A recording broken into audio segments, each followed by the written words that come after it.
Bonjour à tous et à toutes pour ce premier plateau de la Semaine du Son de l'UNESCO qui se passe évidemment à l'UNESCO dans la salle numéro 2, une des plus belles salles de l'UNESCO après la salle numéro 1.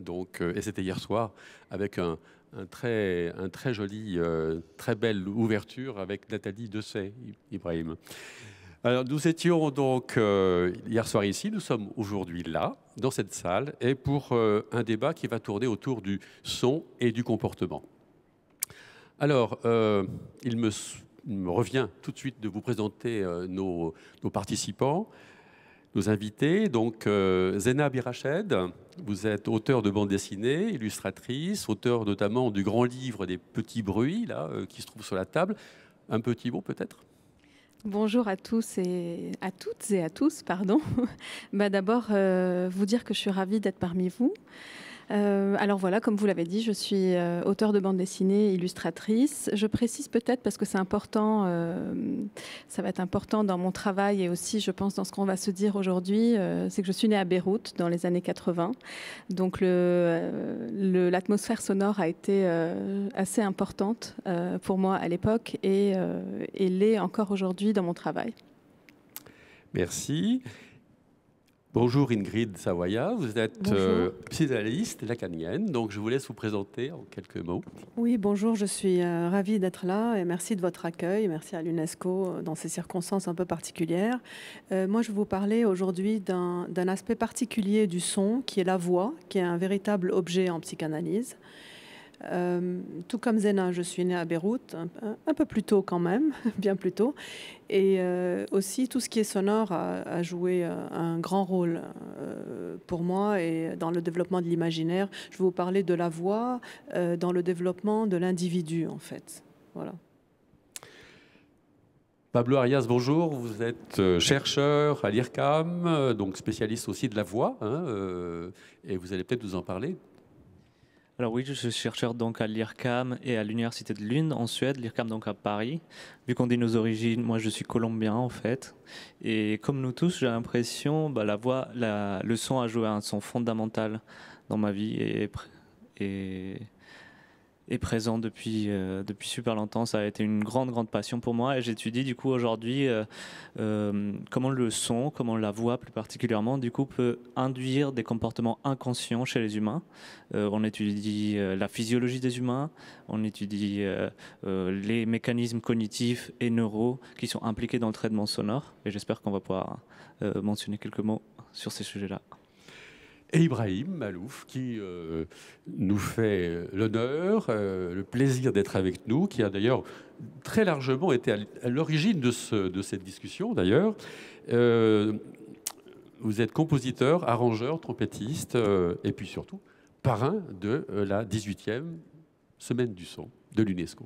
Et vous m'envoyez ravi. Je suis très heureux d'être avec vous et j'espère qu'on va pouvoir partager un vrai moment d'échange et je suis sûr que je vais apprendre plein de choses. Donc c'est pour ça que j'avais envie de faire cette réunion, c'est pour apprendre plein de choses.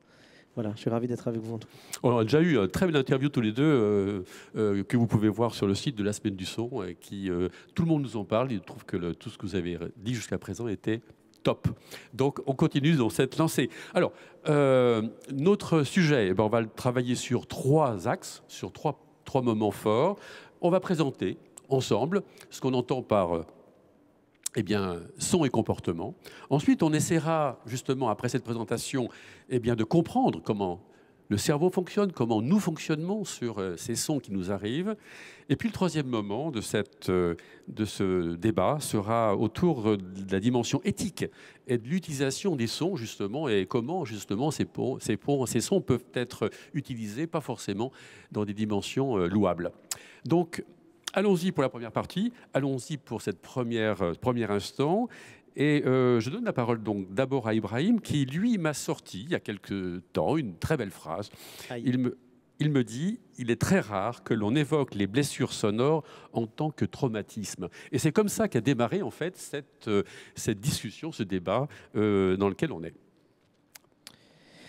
Oui, et je pense que ce sont des choses qu'on oublie. Souvent, on fait référence aux choses qui nous ont traumatisés par la vue, choses qu'on a vues et qui nous ont traumatisés, et puis on évoque moins souvent, même si c'est quand même, on l'évoque quand même, mais beaucoup moins souvent, je trouve, tout ce qui nous a marqué, choqué, et parfois pas seulement consciemment. Il y a des choses qui passent par nos oreilles sans qu'on s'en rende compte. Et ça nous marque. Et ce sont des traumatismes qui restent, et parfois beaucoup plus longtemps que ce qu'on peut imaginer dans notre inconscient. Alors moi, je ne saurais pas décrire ça, je ne saurais pas l'analyser, mais j'en suis témoin. Et j'ai noté en tout cas que ça faisait partie des choses qui, moi, pas m'inspirent, mais me guident dans mes choix musicaux et dans ma manière de composer. Les références que je peux parfois faire dans telle ou dans telle composition, la manière avec laquelle je vais traiter le son et la fréquence du piano, la manière avec laquelle je vais traiter le son de la trompette, etc. Ce n'est pas uniquement lié à comment je trouve que c'est agréable ou pas agréable. Ça peut parfois faire appel à des souvenirs. Et dans les souvenirs, vous avez les bons souvenirs, vous avez les souvenirs auxquels on est un peu indifférent, et puis vous avez des souvenirs qui sont de l'ordre du traumatisme sonore. Et donc, parfois, il m'arrive, je pense volontairement, parfois même certainement un peu involontairement, d'aller chercher cette partie-là de nos souvenirs sonores à travers mon travail. Et donc, voilà.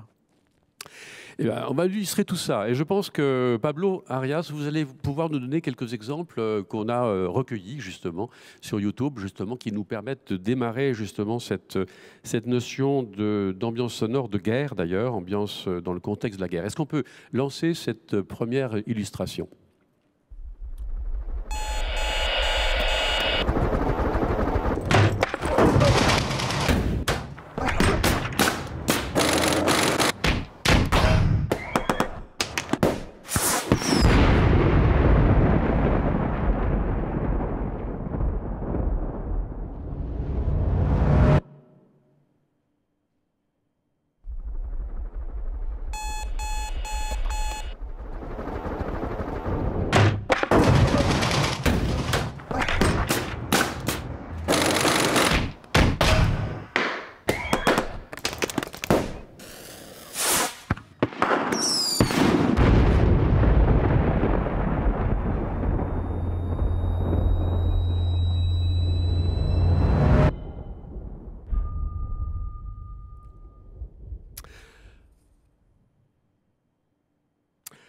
Alors, Pablo, vous l'avez choisi, cet extrait. Quelques mots, déjà. Bon, déjà, je pense que les images et les sons parlent d'eux-mêmes, c'est très fort. Moi, ça génère beaucoup de choses déjà en moi, juste de voir ces images, d'écouter ces sons. Et je pense que comme notre audience, peut-être vous-même, vous n'avez pas vraiment remarqué que les sons en fait, qu'on entendait au début n'étaient pas les vrais sons, disons, de ces scènes-là. Et en fait, c'est des sons de tous les jours. Et ces sons-là, en fait, ils vont avoir des caractéristiques acoustiques. Des sons de tous les jours, en fait, vont avoir des caractéristiques acoustiques qui vont être similaires aux caractéristiques acoustiques qu'on peut trouver, par exemple, dans des ambiances sonores liées à la guerre ou dans des ambiances sonores liées à, disons, tout type de traumatisme, en fait. Et ces caractéristiques, du coup, vont avoir comme conséquence de régénérer, par exemple, certains souvenirs, de refaire vivre certaines sensations en lien en fait avec ces certains traumas en fait. Et nous, effectivement, ce qu'on étudie, c'est comment ces caractéristiques acoustiques, en fait, elles peuvent se translater entre différents sons et comment, par associativité, on va régénérer certaines émotions. Mais ça peut être, ici, il se trouve que c'est dans le cadre de la guerre, mais disons, ces types de mémoires associatives arrivent avec un peu tout.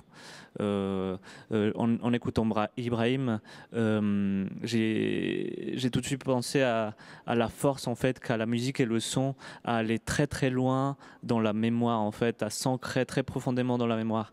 Aujourd'hui, on a des vidéos assez anecdotiques, disons, mais qui dans les recherches sont très informatives sur par exemple sur des danseurs qui sont atteints d'Alzheimer et on leur met en fait la musique qu'ils qu'ils avaient l'habitude d'en danser, et ils vont se mettre en fait à danser comme un lien cross-modal qui est très profond, ancré dans le cerveau, alors que les personnes n'arrivent plus à reconnaître des visages, n'arrivent plus à parfois parler de façon compréhensible. Et en fait, la musique va aller puiser dans des mémoires très profondes et refaire naître des comportements. Je pense que peut-être dans nos auditeurs et nos auditrices, il y a plusieurs qui ont fait l'expérience des sons dans l'adolescence. C'est aussi quelque chose de très marquant. On se souvient très souvent des sons qu'on a entendus pendant notre adolescence. Ils nous ont marqués émotionnellement, et je pense que ça fait ce type de mémoire associatif et écho à ce que disait Ibrahim sur comment on peut finalement utiliser ça en composition pour la création sonore. Ibrahim, le débat a démarré un peu sur cette impression de guerre, ou en tout cas d'attentat. C'était un peu comme ça qu'on a imaginé ensemble ce débat. Hein, et donc, ce que vous avez entendu là doit faire référence probablement à ce que vous m'avez dit l'autre jour. Autrement dit, l'explosion qui vous est arrivée, à laquelle vous avez pu assister à 10 km de distance de ce qui s'est passé à Beyrouth. Oui. Bon, comme des millions de Libanais, hein, j'étais au Liban et j'ai vécu ça. Mais pendant que vous parliez, je me suis remémoré quelque chose qui est presque drôle, que je peux peut-être vous raconter, en tout cas partager avec vous, parce que ça va dans le sens de ce qu'on se dit, et en même temps, ça pourra peut-être nous faire un peu sourire. Il y a une année, je crois que c'était en 1989 ou 90, donc je devais avoir 9 ou 10 ans.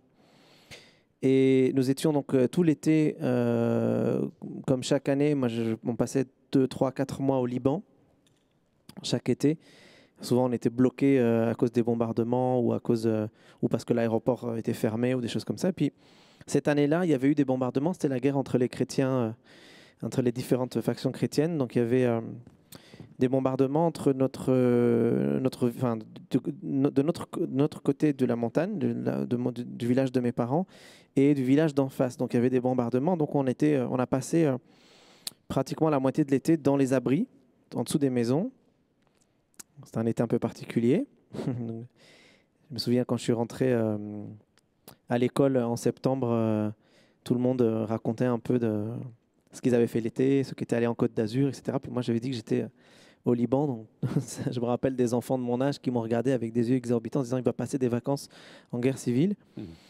Et puis, malgré tout, moi, je vivais ça avec... peut-être parce que quand on est enfant, on ne comprend pas trop ce qui se passe. Pour moi, ce n'était pas si grave. Je sais pas, j'étais sous les abris, on jouait aux cartes avec les copains, avec les amis, la famille. C'était assez marrant finalement. Je ne comprenais pas ce qui se passait dehors, mais j'entendais par contre. J'entendais. Et je pense que nos parents ont fait en sorte d'éviter de nous emplir d'une charge émotionnelle trop forte pour notre âge, et donc ont évité de nous expliquer en fait à quoi étaient liés ces sons. Simplement, il disait, quand vous entendez ça, vous courez, vous allez en bas. Puis on entendait des explosions, des sons, des sifflements comme ça, etc. Puis toujours après, il y avait l'explosion qui arrivait. Et c'est resté dans ma tête, voilà. Mais je ne comprenais pas véritablement à quoi c'était lié. J'étais un peu trop jeune, je pense. Et puis, on arrive en France. Et puis, à peine une semaine, 5-6 jours après, on entend des explosions avec des sifflements. On entend... Et là, ma mère court dans notre chambre, nous appelle, elle dit « Couchez-vous, couchez-vous, couchez-vous » On s'était tous couchés au niveau de la fenêtre, en bas de la fenêtre. « Éloignez-vous des fenêtres, éloignez-vous » Et on rampait, j'avais 9-10 ans, quoi. Et ma mère va prendre le téléphone et elle appelle la police et leur dit « Qu'est-ce qui se passe dehors? Qu'est-ce qui se passe ?» Et la police lui dit « Mais madame, c'est la fête Saint-Michel. Ce sont des feux d'artifice. » Et c'est ce jour-là que j'ai compris le lien qu'il y avait entre le drame qui se jouait de quelque chose que j'entendais, mais que je n'évaluais pas d'un point de vue dramatique, et le son en lui-même et ce qu'il crée comme traumatisme chez ma mère. Pas chez moi, chez ma mère. Et c'est en le visualisant sur ma mère que j'ai compris l'effet que ça pouvait avoir sur nous. Voilà. Et ce sont des choses qui restent. Hein. Moi, aujourd'hui, par exemple, je déteste les feux d'artifice, par exemple, parce que c'est un son qui qui me met la chair de poule. Je peux pas, je ne le supporte pas. Alors, on y reviendra tout à l'heure dans l'analyse justement du trauma. Mais alors, je reviens sur cet autre trauma qui est celui quand même de l'explosion de Beyrouth. Oui, mais c'est similaire, hein. C'est-à-dire que à partir du moment où moi j'ai un peu, je suis sorti un peu de l'explosion parce que je n'aime pas ressasser et tout ça. C'est pour ça que je voulais répondre à la question, mais avec quelque chose d'un peu plus, voilà, un peu plus second degré. Mais quelque part, le son est le même. Ma fille qui était avec moi au moment où il y a eu cette explosion le 4 août, j'étais avec ma femme et ma fille et je parlais à ma femme, elle ne m'entendait plus quand je lui parlais alors qu'on était à 14 km, 15 km de l'explosion. C'est-à-dire que le souffle était plus fort que le son en lui-même quelque part. Le souffle avait... je lui parlais, elle ne m'entendait pas. Ça a duré peut-être 10 ou 15 secondes avant qu'elle me réentende. Et ma fille qui a 10 ans avait exactement le même âge que j'avais au moment où je vous raconte, au moment de ce que je viens de vous raconter. Donc, quelque part, je me suis servi de ma propre expérience pour, en même temps, protéger ma fille et ma femme. Évidemment, on est allé dans les abris, on s'est protégé, on croyait qu'on se faisait bombarder. Et ensuite, contrairement à mes parents, j'en ai parlé avec ma fille. Je lui ai expliqué ce qui s'est passé, d'où est venu le son, pourquoi est-ce que le son, même loin, a été aussi impactant, même chez nous, comment le son se transporte, comment fonctionnent les fréquences, la vitesse du son, etc. On a parlé de ces choses-là pour qu'elle puisse mettre une signification à ce qui l'a traumatisé. Ça vous paraît l'explication, là, comme ça, a priori? Allez-y. Alors oui, il y a beaucoup de choses que vous évoquez qui me font penser à beaucoup de littérature, disons. Et la première chose sur laquelle je voudrais rebondir, c'est sur cet aspect émotionnel. Et vous dites, je me vois réagir en fait. Il y a ces sons qui apparaissent et je me vois réagir. Mon corps réagit en fait. Et ça, c'est quelque chose de très fort et d'absolument passionnant. C'est en fait les réactions émotionnelles au son. Et finalement, c'est des réactions qu'on appelle, disons, préconscientes, inconscientes. Et on va en fait effectivement voir qu'on commence à trembler, quand il y a certains sons qui sont joués. On va voir notre rythme cardiaque augmenter. On va voir ce qu'on appelle la réponse électrodermale augmenter, c'est-à-dire nos sudations, mais aussi, pourquoi pas, des expressions du visage. Tout ça, en fait, va envahir notre physiologie et on va être comme le spectateur, en fait, d'un orchestre, l'orchestre qui est notre corps, l'orchestre qui est en fait nos réactions physiologiques et qu'en fait, on interprète et qu'on vit au moment qu'elles se découlent. C'est des réactions, en fait, qui sont de l'ordre de quelques secondes en général, peut-être 5-10 secondes, et qui vont donner en fait peut-être naissance à ce qu'on appelle un mood, un état d'esprit plus général sur le long terme, mais en tout cas une émotion très concrète sur ce moment-là et qui va faire renaître par exemple des mémoires, qui va nous faire transmettre aussi des émotions aux autres et finalement en fait réagir. On est notre physiologie et il ne faut pas oublier en fait que la partie consciente en fait des émotions et finalement elle arrive en fin de chaîne si je puis dire et elle arrive en fin de chaîne un peu en interprétation de ce qui arrive à notre corps. Vous étiez en train de dire j'ai compris en fait que ma mère elle avait réagi et puis elle nous avait dit et puis elle était dans une cascade en fait un peu de panique finalement et qui était en fait une cascade de physiologie et d'émotions en fait. Et je pense qu'on a tous un peu expérimenté ça et c'est quelque chose qui arrive avec le son effectivement, mais pas que. Tout ce qui a à voir en fait avec des émotions va engendrer une cascade de physiologie. Ça peut être voir un ours dans une forêt, ça peut être pourquoi pas écouter une mélodie, ça peut être écouter une explosion, ça peut être écouter la voix d'une personne qu'on aime, etc. Et juste une dernière chose pour faire ce lien préconscient de façon très forte, c'est quelque chose finalement, ces réactions qu'on observe même chez des animaux. Et chez des grands mammifères, on observe qu'on peut créer finalement des traumas par l'exposition à différents types de sons. Donc si par exemple on fait... il y a des chercheurs qui travaillent sur ce qu'on appelle le fear conditioning. le conditionnement à la peur. Et on va pouvoir, par exemple, associer un son à une impulsion électrique. Et l'animal, en fait, il va apprendre à associer ce son à cette impulsion. Et en fait, il va déclencher ces mêmes réactions physiologiques que nous pouvons nous-mêmes déclencher en réaction, en fait, à ces sons-là, et finalement créer des associations en mémoire assez automatiques, en fait. Et c'est ça qui moi, me passionne vraiment, c'est ces aspects automatiques, spontanés, préconscients, inconscients du son qu'on peut vivre tant en concert comme dans une conversation, dans une interaction. Voilà. Vous êtes en train de nous dire tout simplement que le son nous enveloppe en fait et qu'il nous conditionne totalement, c'est-à-dire qu'il il rentre dans notre peau finalement. Autrement dit, la notion de physiologie, de réaction physiologique, elle est terriblement liée en fait à ce que l'on perçoit finalement du sonore et que bien au-delà de ce qu'on imagine, le son nous pénètre véritablement. Hein, c'est bien ce dont vous parlez. Moi, en tant qu'expert en acoustique aussi, je vis aussi cela dans les traumatismes liés aux nuisances sonores où les gens me disent d'une pièce à l'autre, je n'aime pas mon voisin, je suis violé, me disent-ils. Il me viole.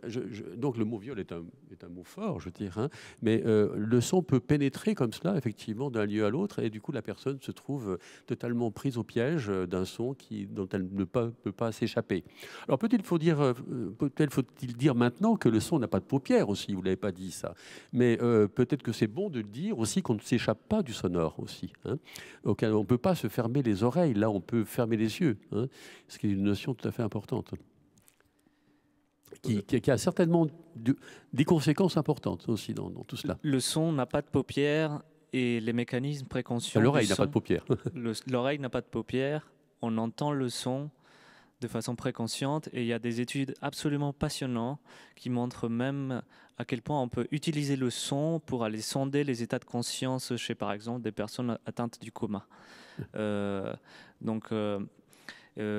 que montrent les recherches, par exemple, c'est qu'on va pouvoir, par exemple, jouer c'est un paradigme expérimental électroencéphalographique qui s'appelle le Own Name Paradigm, dans lequel on va jouer en fait des sons à des personnes dans le coma, et à un moment en fait on va jouer leur propre son, et en fait on peut voir dans la réaction du cerveau si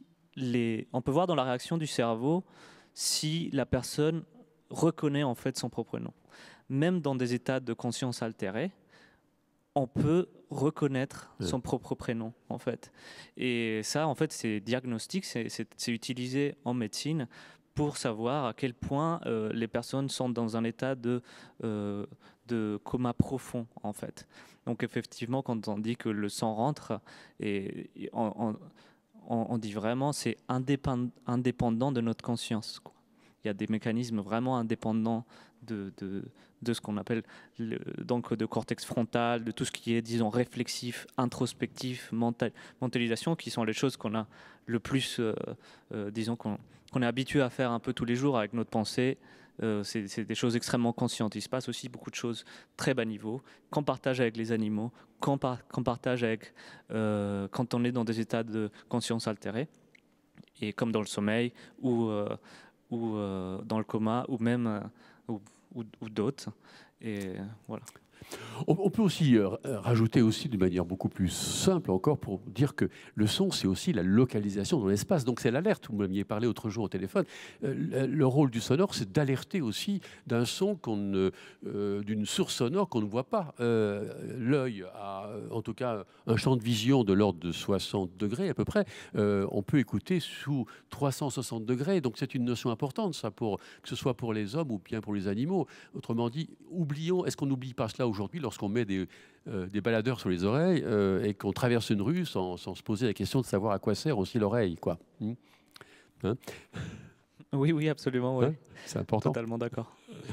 On va laisser la parole maintenant à Zena Mirachev qui va aussi aborder peut-être la problématique du savoir comment fonctionne le son et le comportement dans l'illustration. Je vous laisse la parole, Zena. Je pense juste avant qu'Ingrid avait quelque chose à ajouter. Vous vouliez réagir peut-être? Oui, si possible, je voudrais en fait réagir à ce que vous avez dit tous les deux.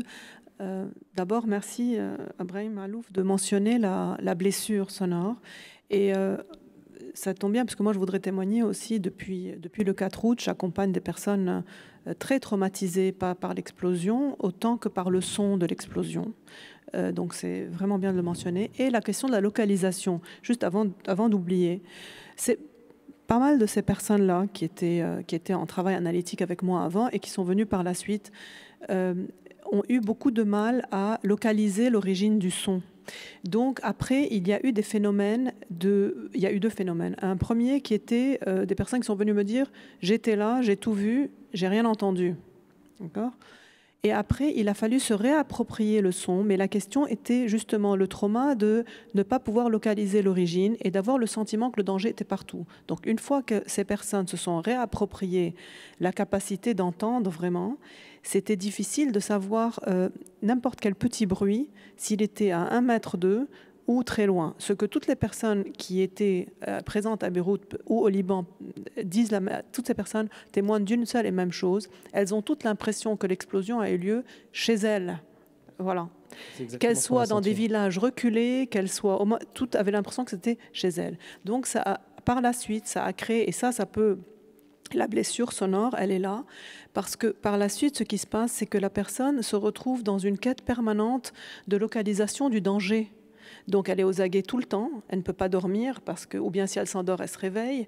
Il y a des flashbacks permanents, et il y a aussi des risques par la suite de somatisation, parce que ce n'est pas viable sur le long terme de vivre avec inconsciemment le besoin de repérer justement l'origine du danger, et on peut finir par le mettre dans le corps, ce danger, sous forme de maladie, sous forme de contraction musculaire, enfin de problèmes de mouvement, enfin beaucoup de somatisation. Voilà, c'est tout. Zéna, désolée, merci. Je vous en prie. Non, c'est important. On doit peut-être signaler à ce stade-là que les basses fréquences, les graves qui vont très très loin, justement, qui sont entendues à 12, 15, 20 km, sont omnidirectionnelles. Donc, elles sont très difficiles à localiser aussi. On doit le dire aux spectateurs parce qu'ils comprennent aussi pourquoi et comment. Hein. C'est une réponse à votre question. Zéna ? Oui, alors tout ça est absolument passionnant. Je comprends plein de choses. Merci. Ibrahim et moi, je pense qu'on partage un territoire traumatique et émotionnel parce que je me suis retrouvée dans tout ce que tu as raconté. Je me suis même souvenu que pendant la guerre de 2006 entre l'armée israélienne et le Hezbollah au Liban, moi j'étais à Paris. C'était en juillet. Et je me suis souvenu qu'en entendant les avions qui préparaient justement le défilé du 14 juillet, ma mémoire de petite fille ayant grandi à Beyrouth a évidemment pensé aux avions israéliens des années 80, ce qui fait que j'ai même développé ce que j'ai appelé après un réflexe de pénurie. Donc j'étais convaincue qu'il n'y aurait pas de bus, qu'il n'y aurait pas d'électricité, qu'en essayant de prendre une douche, il n'y aurait pas d'eau. J'étais à Paris, hein, il faisait beau, on était en juillet, etc. Bref, petite parenthèse. Tout ça fait que quand j'ai voulu raconter une histoire personnelle qui se passe à Beyrouth dans les années 80, dans le jeu des hirondelles, je me suis posé la question de comment parler de la guerre. Comment la montrer? Est-ce que je la montre? Comment? Enfin, quel cadrage? Et puis, c'était évident, je me suis souvenu que la dimension sonore était le son était omniprésent pendant mon enfance, et j'ai voulu justement dessiner, plutôt que de dessiner la guerre, parce qu'on la voit quasiment jamais sur les 200 pages du jeu des hirondelles, alors que ça se passe dans un quartier en proie à des bombardements à Beyrouth. On ne voit jamais la guerre, par contre on l'entend. Je vous ai apporté quelques images d'ailleurs. Alors au début, dans les premières pages, c'est le silence total d'une ville désertée et confinée. Voilà, dans les années 80. Et très vite, je me suis dit que d'abord, par pudeur, plutôt que d'imposer au lecteur des images terribles de violence, de souffrance, de torture, etc., je lui ferai plutôt entendre les petits bruits du quotidien, les bruits rassurants d'un pouf-pouf d'un adulte qui fume une cigarette. Il fumait beaucoup à l'époque, c'est la seule chose dont on n'a pas manqué, enfin une des rares choses dont on n'a pas manqué.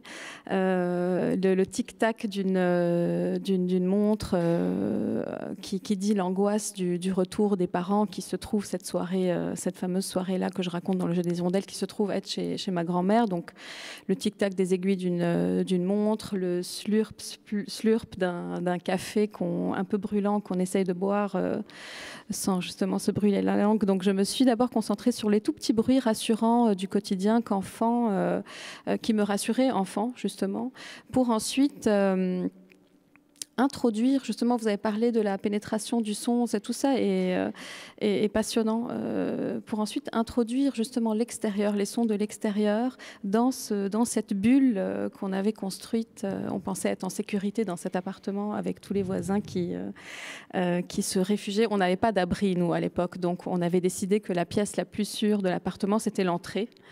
Et comme on était au premier étage, notre entrée était l'entrée la plus sûre de toutes les autres entrées de l'immeuble. Donc tous les voisins descendaient les soirs de bombardement, se réfugiaient chez nous.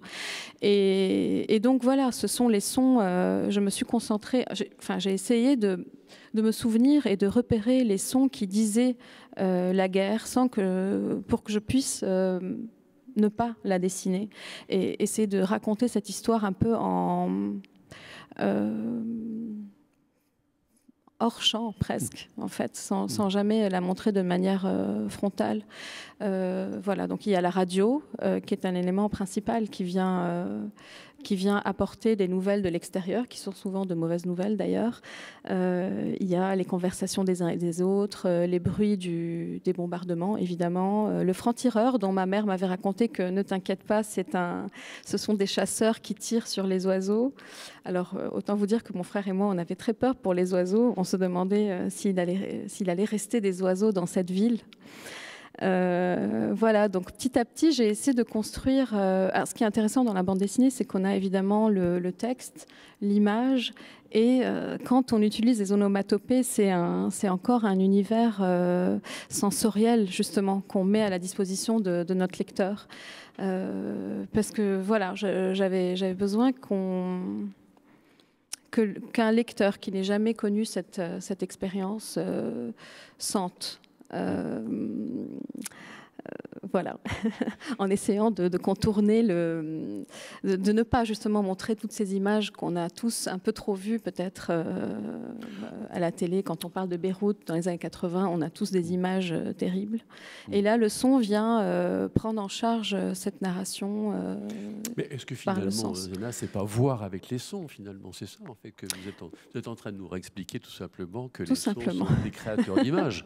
Hein? Tout simplement, mais après, voilà, ça s'est beaucoup fait dans je pense à Tati, enfin il y en a plein d'autres, mais à Tati par exemple dans Playtime ou dans Mon oncle, où il n'y a quasiment aucun mot qui est articulé. Tout le film se raconte avec les bruits du quotidien.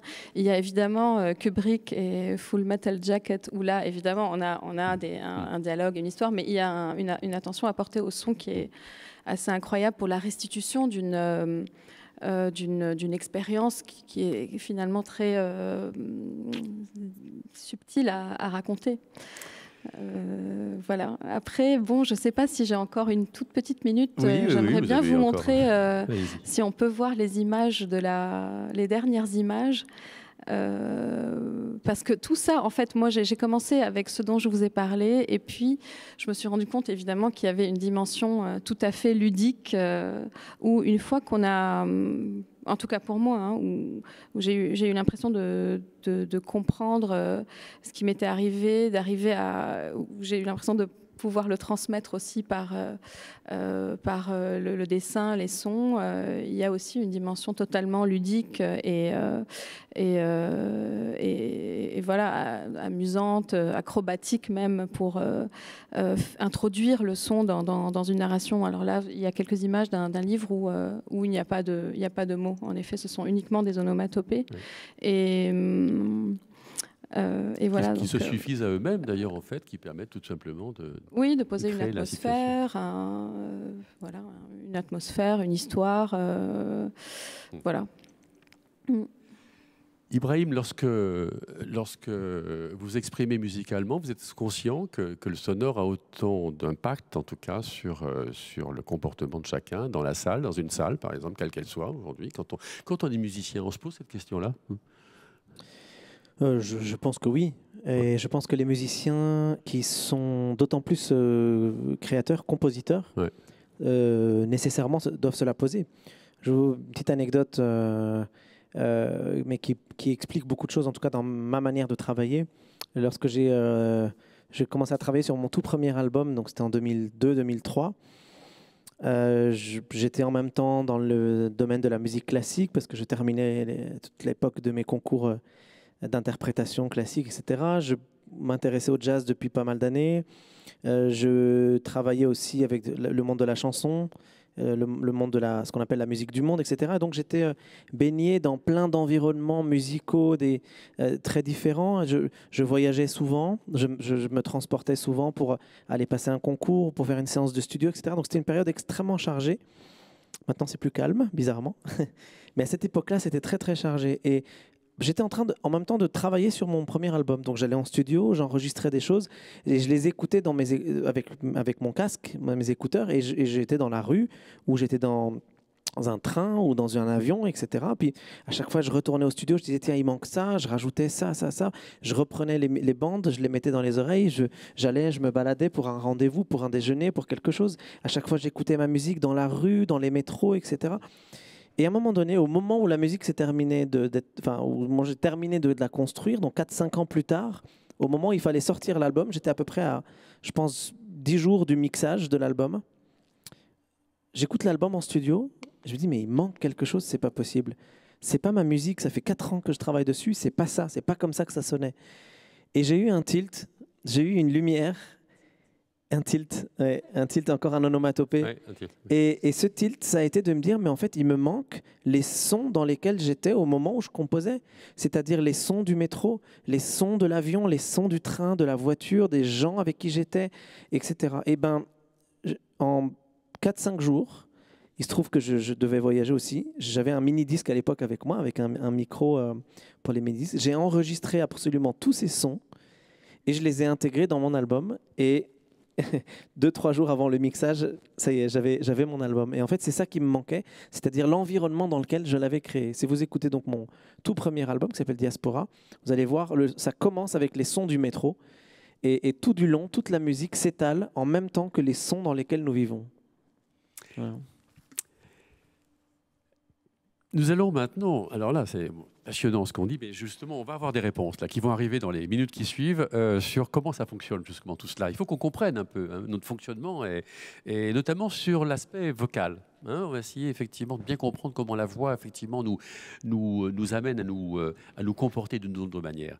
Alors je vais d'abord donner peut-être la parole à Ingrid Sevaya, qui va peut-être nous expliquer un peu le mécanisme cognitif. Je vous laisse vous exprimer là-dessus. Oui, je pense que ça va répondre à un... Ou plutôt sur l'aspect psychique, plus court que cognitif d'ailleurs. Qui va répondre à un terme qui a été utilisé maintenant, qui est le bain. J'ai baigné dans le bain sonore, on va voir en fait. Ouais. Bon, alors, le son est un impact sensoriel qui est porté par un bruit ou une voix et qui va ou créer ou accompagner une relation. Ça, c'est important. Le contact sonore, c'est un toucher sonore, c'est-à-dire un toucher à distance. Et Freud parlait même d'effleurement, en fait. Le sonore est intrusif et potentiellement traumatique. Nous n'avons pas, comme vous disiez tout à l'heure, une protection contre le sonore. Il passe les murs, la peau, les oreilles, on le sent dans le corps. Il n'a pas de limite. Notre protection est nécessairement une construction psychique. Alors, Didier Anzieux, qui a travaillé beaucoup ce sujet, a parlé d'une enveloppe sonore, comme une peau auditivo-phonique qui nous permet d'entendre des silences. C'est intéressant, on entend un silence alors qu'il n'existe pas, de dégager des bruits ambiants, de se concentrer sur un timbre, une voix, une parole, la dissociation de vous parliez tout à l'heure, de se concentrer. Alors, si le regard qui a un contact visuel est essentiel au contact humain, le sonore, par contre, lui, il construit les bases et il est là longtemps avant la naissance. Il construit les bases du premier face-à-face. Ce miroir sonore va fonctionner dès avant la naissance. Comment ? Le fœtus est en contact quasi permanent avec la voix maternelle et sa préférence va vers cette voix-là. Il sait faire la différence entre les deux tessitures, la voix de sa mère et les autres voix. entre le dedans et le dehors. Donc déjà, le sonore va être une des premières conditions à la notion du dedans et du dehors qui est essentielle dans la construction psychique. Et cette autre voix, la voix qui n'est pas celle de la mère, la voix du dehors, la voix du père en général, devient ce qu'on appelle la voix de la conscience, la fameuse voix de la conscience. C'est un surmoi paternel qui est introjecté. Donc quand on a cette voix intérieure, c'est un sentiment qu'on a à l'intérieur de soi, mais étrangement, c'est la voix de quelqu'un d'autre. L'enveloppe sonore, ce sont des sons qui sont alternativement émis par l'environnement et par le bébé à travers le babillage et les vocalisations. Alors comment ? C'est un processus. L'enfant, à sa naissance, il crie. Le bébé crie. C'est juste une douleur, en fait. La voix de la mère par sa voix, ses chansons, sa musique qu'elle lui fait écouter, elle va mettre à sa disposition un premier miroir sonore, une première réponse qui va apaiser l'enfant en réponse à son cri. L'enfant répond par un gazouillis qui en lui-même ne veut rien dire. Ce gazouillis, il est saisi et interprété par la mère comme une réponse intentionnelle de la part de l'enfant. Mais au départ, il n'y a pas d'intention de la part de l'enfant. Ce gazouillis-là, c'est ce qui va se transformer en jeu d'articulation phonématique. Alors, ces vocalisations réciproques vont créer un espace transitionnel entre l'enfant et l'environnement où va se développer la santé psychique de l'enfant. Et là, les pathologies comme la schizophrénie montrent qu'il peut y avoir un miroir sonore pathogène. Par exemple, les mères de schizophrènes ont des particularités dans leur voix. Elles ont soit une voix monocorde, donc qui est mal rythmée, soit métallique, sans mélodie, rauque, avec des prédominances des graves. Et ça favorise chez l'enfant une confusion. Des voix pareilles vont perturber la constitution de soi. Ce bain sonore, il n'est plus enveloppant. Il devient désagréable et il a une discordance, une brusquerie, une impersonnalité.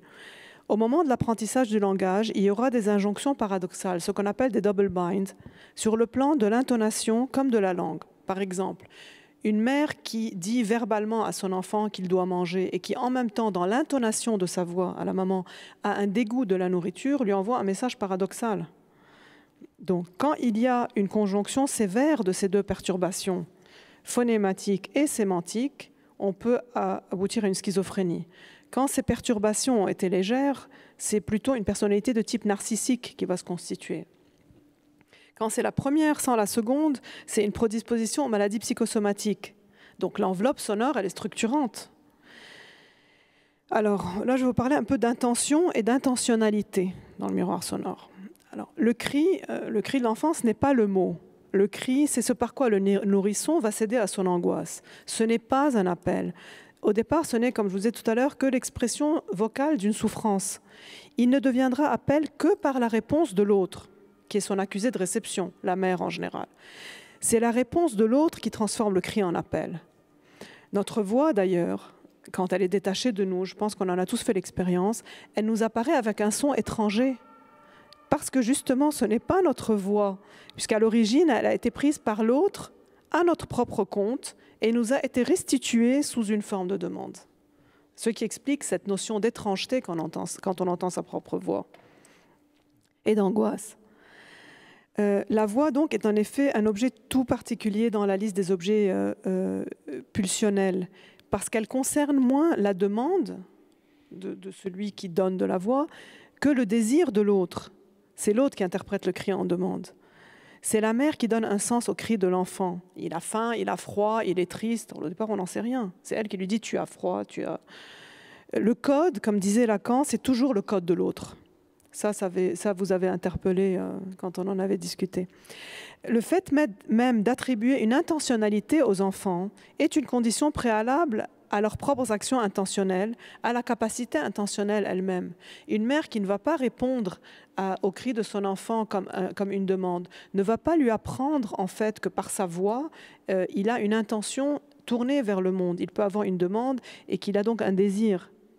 Et ça, c'est fondamental, c'est très structurant. À ce stade-là, on va continuer, mais que je comprenne bien aussi, j'entends ce que vous dites de la manière suivante.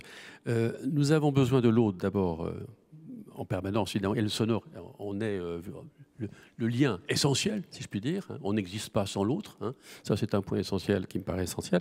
Mais d'autre part, j'aimerais rajouter que vous êtes en train de me dire que si on fait le lien avec ce qu'on a présenté tout à l'heure en introduction, une bombe, en tout cas les bruits effectivement qui seraient liés à la guerre, aurait aussi, en tout cas ces sons particuliers, aurait de ce qu'il y a plus négatif qu'il soit, c'est-à-dire qu'ils ne s'adressent pas directement à vous finalement, ils ont quelque chose de totalement, ils sont totalement incongrus, ils n'ont pas de signifiant, si ce n'est effectivement la peur, effectivement, mais pas de valeur en tant que telle, c'est-à-dire que vous ne les percevez pas comme des sons qui dans lesquels vous positionné effectivement comme récepteur, là, du coup. Il n'y a pas de récepteur quand on entend effectivement une explosion. Allez-y. Mais comme Zéna disait tout à l'heure, on va leur donner une intentionnalité, c'est-à-dire qu'il y a une association volontaire qui a été faite par elle avec ce qu'elle appelle son instinct de pénurie.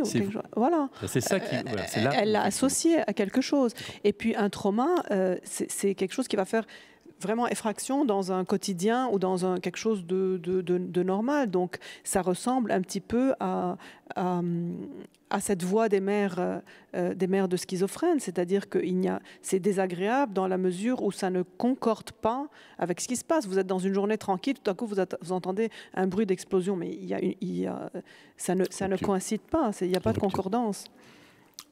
Alors, l'importance aussi de la réponse vocale est très...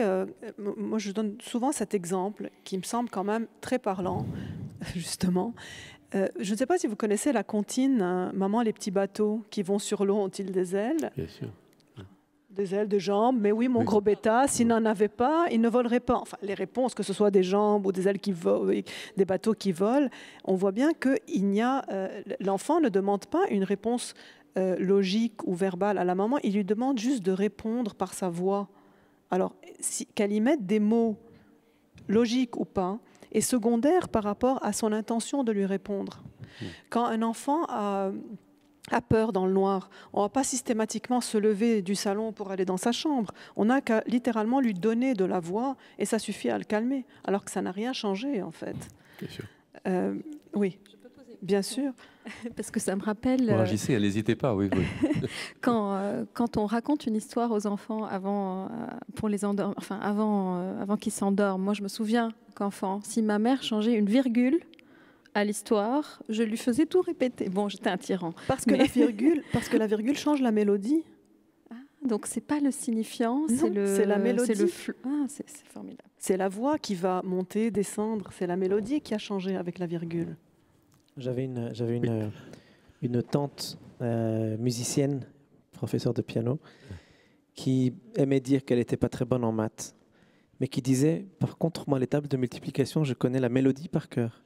Non, non, non, non, non. Voilà.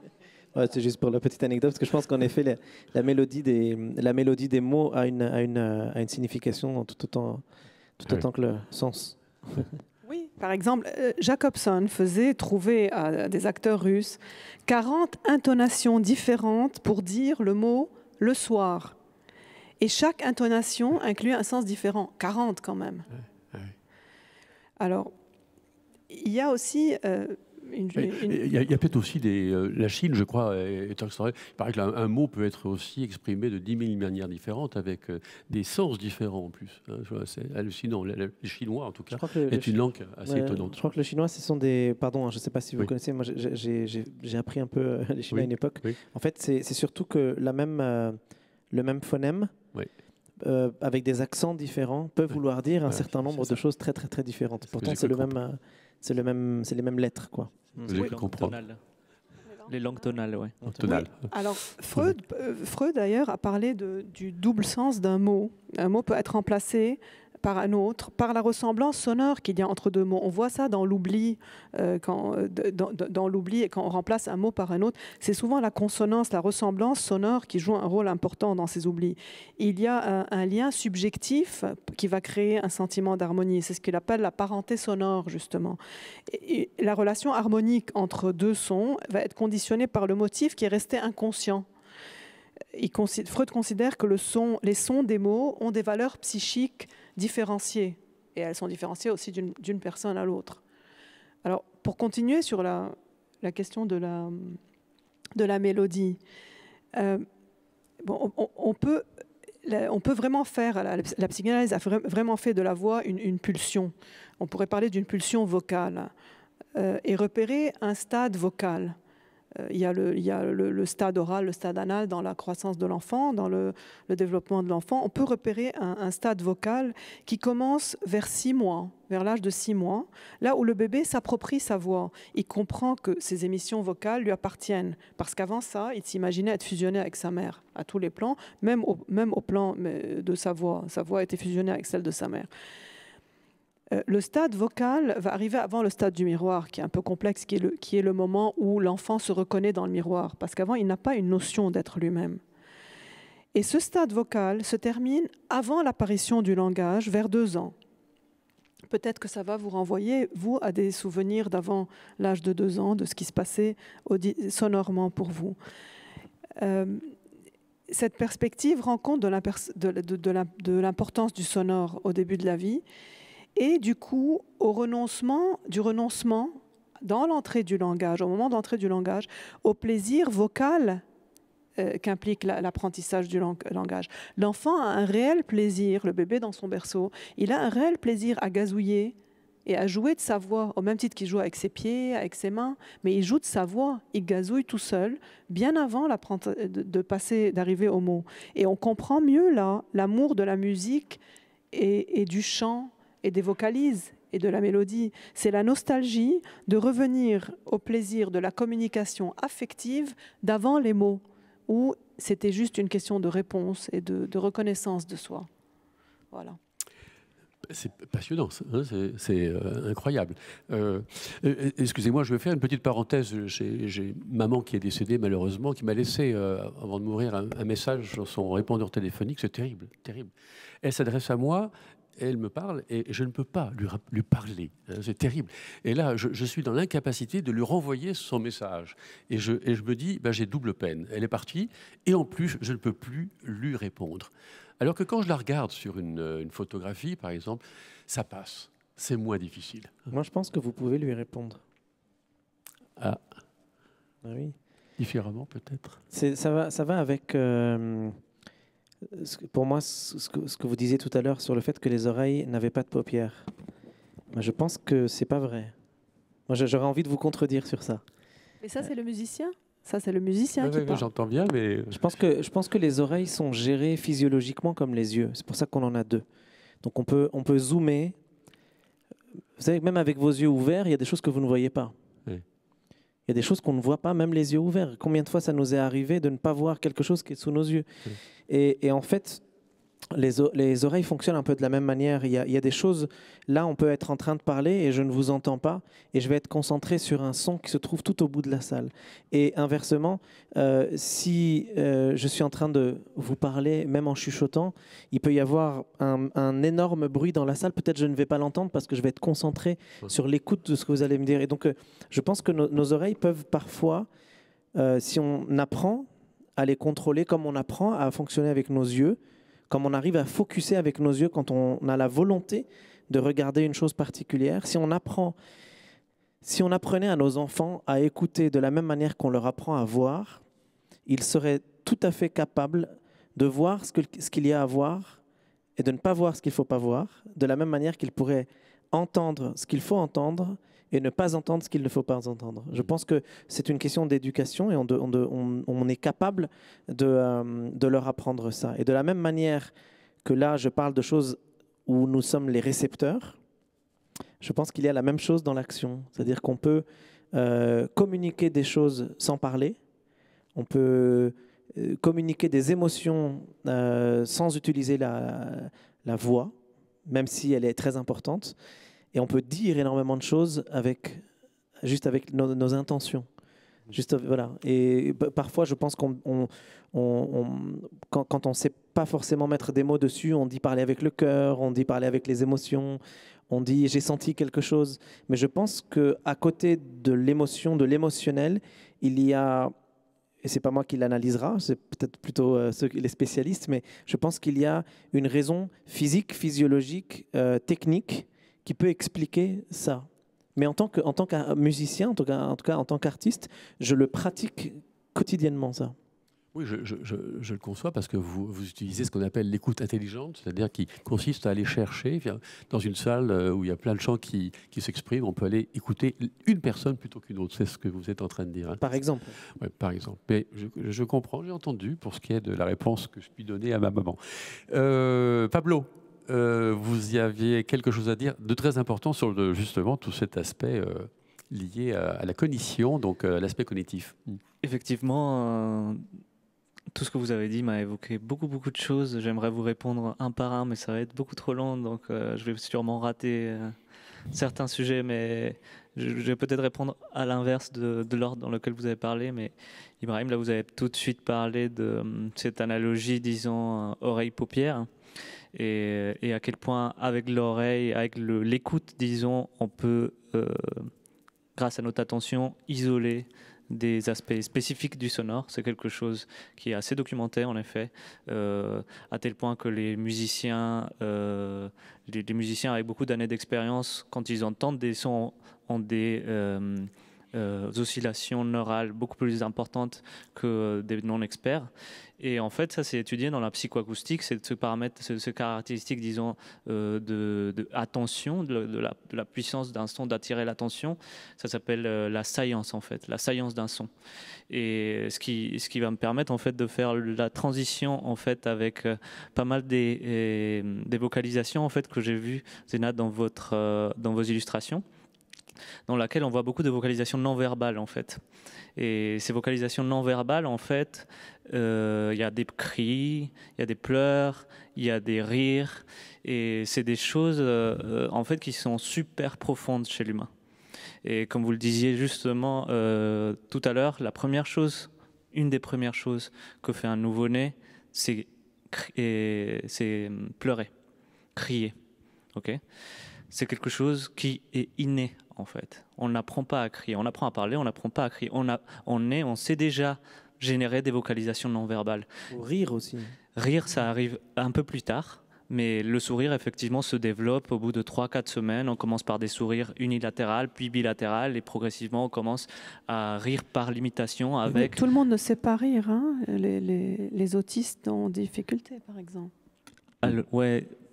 Il y a en effet des troubles où les centres émotionnels cérébraux, en fait, ne marchent pas, disons, de la même façon que chez des neurotypiques. Et effectivement, il va y avoir des dissymétries dans l'exploration d'un visage quand on est en train d'extraire une émotion, aussi quand on est en train d'extraire l'émotion d'une vocalisation, ou effectivement lors de la génération des émotions, par exemple, dans le cas des rires. Et...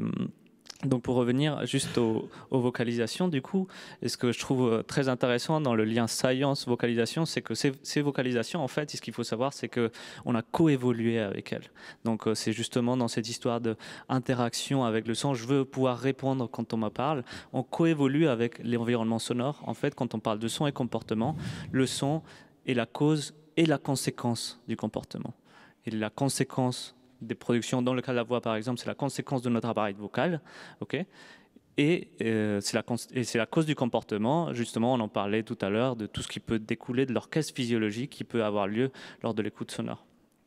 Ce qui est pour moi est très intéressant, par exemple dans le cas des cris spécifiquement, c'est que la place en fréquence des cris va être pile à l'endroit de la plus grande sensibilité de l'oreille. Ok, donc en fait, ces vocalisations non verbales qu'on sait faire qu'on sait réaliser dès le plus jeune âge, etc., comme les rires, les pleurs, etc., en fait, on a coévolué avec elles, on sait s'en servir, et en plus, on les remarque à travers les cultures humaines. Et ça, c'est encore quelque chose d'extrêmement passionnant. Imaginez-vous, ça ne dépend pas de la culture, en fait. Et là, je reviens justement à l'utilisation... Juste un mot sur le cri, ça me vient à l'esprit. Le cri, c'est un des meilleurs moyens de se défendre. Hein. Le cri, le cri d'alerte, c'est extraordinaire. Sauf qu'il y a beaucoup de personnes qui n'arrivent pas à crier lorsqu'elles sont en situation difficile aussi. Alors oui, le cri, ce qui est super intéressant dans le cri, il y a la bioacoustique qui a beaucoup travaillé sur ces sujets-là, c'est que le cri en fait a un caractère rugueux. Et le caractère rugueux, en gros, c'est quand on a un appareil vocal, on le fait saturer. Donc je fais une petite démonstration, genre un truc comme ça par exemple. Là en fait mes cordes vocales étaient plus dans un régime oscillatoire, mais elles ont saturé. Et ça c'est ce qu'on appelle la rugosité. Et la rugosité en fait elle est extrêmement présente dans les cris et ça a un caractère d'alarme extrêmement puissant en fait. Et cette rugosité en fait elle est présente à partir du moment où on a un appareil vocal et qu'on le fait saturer, elle est présente. Donc on le voit partout dans le règne animal, il y a de la rugosité. À tel point qu'on voit que ces rugosités-là, donc ces effets chaotiques des cordes vocales, ont des influences sur tout un tas d'animaux en fait. Ça influence aussi le comportement animal et ça rejoint un peu ce qu'on était en train de dire au tout début. Ça réconforte aussi sur le fait que c'est des choses innées qu'on sait réaliser dès le plus jeune âge. Donc il y a ces caractéristiques acoustiques-là, donc la rugosité par exemple, qui vont avoir un caractère extrêmement saillant justement. Ça va avoir la force, la propriété d'attirer votre attention et de gêner en fait, c'est la gêne. Et donc par exemple s'il y a un bébé qui se met à crier maintenant au coin de la salle ou typiquement dans un avion quand il y a un bébé qui se met à crier, ces caractéristiques tout de suite nous font réagir parce que en fait il y a une sorte de coévolution et de réaction à ces vocalisations-là. Voilà, il y avait un point intéressant que je voulais mentionner sur la musique justement. Et vous parliez de l'utilisation de la musique dans le cadre de la relation mère-enfant. Et il y a une étude à très large ampleur d'ethnographie et d'intelligence artificielle qui a étudié la présence de la musique de façon interculturelle et qui a trouvé que dans toutes les cultures qu'ils avaient étudiées, la musique était présente, mais la musique était présente pour des contextes très spécifiques. Et un de ces contextes-là, c'était effectivement la relation avec les nouveau-nés, en fait, dans les chants pour les nouveau-nés, des choses comme ça. La sphère de l'audition est une sphère importante dans le cerveau. Il faut peut-être en dire deux mots quand même. C'est une zone extrêmement large, bien plus importante que celle qu'on imagine encore, parce qu'on en parle beaucoup, mais on ne sait pas beaucoup de choses encore là-dessus, sur la manière avec laquelle la perception auditive se fait aujourd'hui. Alzheimer donc, nous donne des réponses intéressantes. On va peut-être en dire deux mots quand même. Pourquoi, effectivement, des malades sont capables de se guérir assez facilement, je veux dire, avec des sons, des musiques qu'ils ont enregistrées, qu'ils sont capables de reproduire.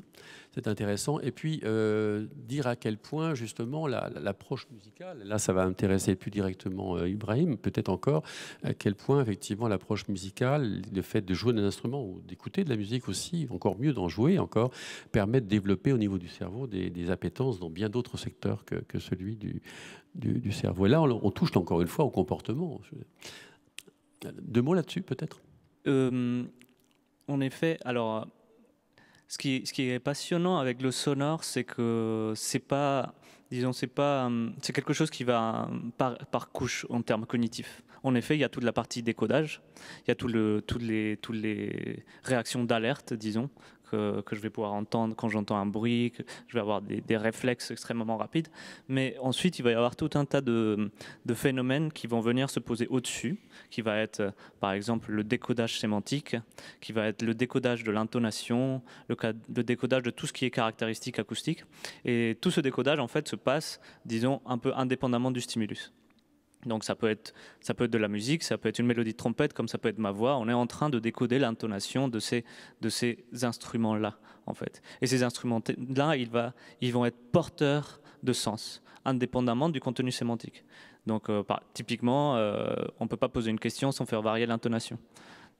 Donc ce qu'on voit, c'est qu'il va y avoir une très grande interaction entre les caractéristiques acoustiques générées par mon appareil vocal, du type fréquence fondamentale, rugosité, hauteur de la voix et, disons, la partie la plus sémantique de la parole. Donc, vraiment le sens, disons, le vrai sens des mots. Et donc, quand on est de communiquer, on fait de façon assez spontanée quelque chose qui lie un peu tout ça, tant du côté rythmique, comme du côté intonatoire, comme du côté sémantique. De même pour le côté musical. On va essayer de s'exprimer sur tout un tas de paramètres. La trompette, justement, par exemple, la caractéristique de pouvoir cuivrer, de créer des harmoniques, un peu de distorsion dans les hautes fréquences quand on souffle vraiment dedans, un peu comme un conduit vocal qui sature dans le cas des cris. Je reviens à Ingrid Sevilla pour lui poser la question du cri, encore une fois. À quel moment l'enfant prend-il conscience qu'il a précisément un récepteur en face de lui? À quel moment ça se passe? Là, on a parlé de 6 mois pour arriver à sortir, évidemment, à prendre la conscience du soi, finalement, à travers le sonore. Mais à quel moment l'enfant commence à sentir que son cri peut être justement pressenti comme une manière de s'exprimer et être entendu? À l'entrée dans le langage, c'est ça qui va le motiver à parler. Mais la conscience de soi de Ça arrive l'enfant... tard, c'est très tard, là, du coup. Hein. Non, il y a quand même des petits mots au départ. Oui. Quand il commence à dire « maman oui. », déjà, il a un message adressé. Un message, pour être message, doit avoir quelqu'un à qui ça s'adresse. À partir du moment où il s'adresse à quelqu'un, il y a un message. S'il dit « maman », il y a déjà un message. Il le dit très tôt, « ma maman ». Au départ, c'est le plaisir de coller les lèvres et de faire des sons. Et les consonnes sont différentes des voyelles. Il va commencer par les consonnes. C'est plus agressif, c'est plus palpable pour l'enfant. Ça lui donne un plus grand sentiment d'être, puisqu'il colle ses lèvres ensemble. Il y a un toucher des deux parties du corps, donc une plus grande installation dans son corps à lui. Mais à partir du maman, ça va devenir maman adressée à quelqu'un. Et après, il mettra dedans un message. Donc le cri du nouveau-né ne veut rien dire finalement, c'est surtout... C'est juste qu'il a mal. Voilà, c'est ce qu'il a mal. Comme vous disiez pas du tout tout à pour dire l'heure, j'arrive. On est avec la capacité de crier, on l'a. Je voudrais juste ajouter ce que vous avez dit sur l'importance de la voix dans un message. On entend souvent quand une personne relate un fait à un autre, et il dit « oui, mais en fait, elle m'a dit qu'elle voulait y aller » et tout. Et l'autre personne peut dire « d'accord, elle te l'a dit, mais comment elle te l'a dit ?» Elle m'a dit qu'elle m'aimait. Oui, elle te l'a dit, mais comment est-ce qu'elle te l'a dit? Le comment est-ce qu'elle te l'a dit va faire toute la différence dans le message. Et ce message n'a pas du tout la même valeur. Il peut même avoir des valeurs contraires, si ce n'était le ton. Pendant que nous parlons du langage, encore un mot. Nous avions évoqué l'an dernier un thème qui était le bruit pour les pauvres et le silence pour les riches avec Cynthia Fleury. Et on avait, à un moment donné, parlé du silence et du micro-silence, et en particulier du micro-silence dans la voix. Et ces petits moments de silence, quand on parle, et qu'on laisse des petits moments comme ça d'interruption du son, qui permettent justement à l'autre de réagir et d'avoir en fait la réaction qui convient. Est-ce qu'on est conscient de cela? Est-ce que ça a été adopté? Est-ce que ça a été réfléchi, ça? Est-ce que ce que je dis vous interpelle? Est-ce qu'aujourd'hui on n'a pas un petit peu tendance, que ce soit d'un point de vue musical ou d'un point de vue parlé, à remplir l'espace sonore et du coup de conduire à une absence de comportement justement, ou un comportement qui serait quelque chose qui serait contre nature, ou qu'est-ce que... Personne ne veut réagir là-dessus. Ça déjà, c'est le propre d'une cure analytique. Oui. Si on ne laisse pas du silence à l'intérieur d'une cure, et rien ne va se déployer. Il y a parfois de très longs moments de silence qui sont nécessaires. D'ailleurs, on a la sale réputation d'être payé pour ne rien dire. Mais en fait, c'est un espace où la pensée de l'autre, les souvenirs vont pouvoir d'abord se remettre en place et puis se déployer. Il faut un espace de silence pour laisser revenir tous ces souvenirs sonores qui ont été tellement importants. Et la compréhension, du coup, en fait. Et la compréhension qui ne pourra venir qu'à partir de ces souvenirs sensoriels au départ. Alors moi, ça m'évoque plus de choses, disons, en termes musicaux. Je me disais, le silence, finalement, en musique, c'est très important. Pas forcément un silence drastique, mais un silence fréquentiel. Aujourd'hui, dans les musiques un peu qu'on entend un peu tout le temps, dans la radio, on voit que les musiques commencent très calmement, et il y a beaucoup de zones fréquentielles en fait où en fait c'est du silence. Il n'y a pas grand-chose, il y a très peu d'instruments. Et puis au fur et à mesure, l'arrangement va commencer à prendre place et va commencer à prendre en place une grande scène sonore dans laquelle en fait on va commencer à remplir l'espace et à remplir ce silence de façon progressive. Et c'est grâce au fait qu'on a créé un appel, finalement un appel d'air, que quand on le remplit, ça nous évoque énormément d'émotions. Et c'est quelque chose, je dirais, un peu de l'ordre de parce que la tension, relaxation en musique, très connue, disons dans la musique classique, disons contemporaine. Et mais aussi le silence dans la musique électronique. Et le silence fait partie, c'est un des piliers de la structure d'un morceau en électronique, c'est la partie du break. C'est la partie où il n'y a presque rien, où en fait on attend, on est sous tension, on ne sait pas ce qui va arriver, on attend que ça explose. Donc ça m'évoque plus des choses autour de la musique que de la parole, bizarrement. Ibrahim, vous voulez dire quelque chose? Non, moi, j'allais juste... j'allais dire, ceci dit, dans le dessin, c'est exactement la même chose, parce que, en tout cas dans la bande dessinée, quand il s'agit de raconter une histoire par l'image, il y a évidemment des compositions de pages qui peuvent suggérer un rythme rapide, une action, des choses qui se succèdent, et il y a toujours, à un moment donné, souvent en tout cas, une pleine page, par exemple, d'un dessin silencieux, où les personnages ne parlent pas, justement. Et c'est en général le moment où on invite le lecteur à justement prendre le temps de savoir ce que ça lui fait.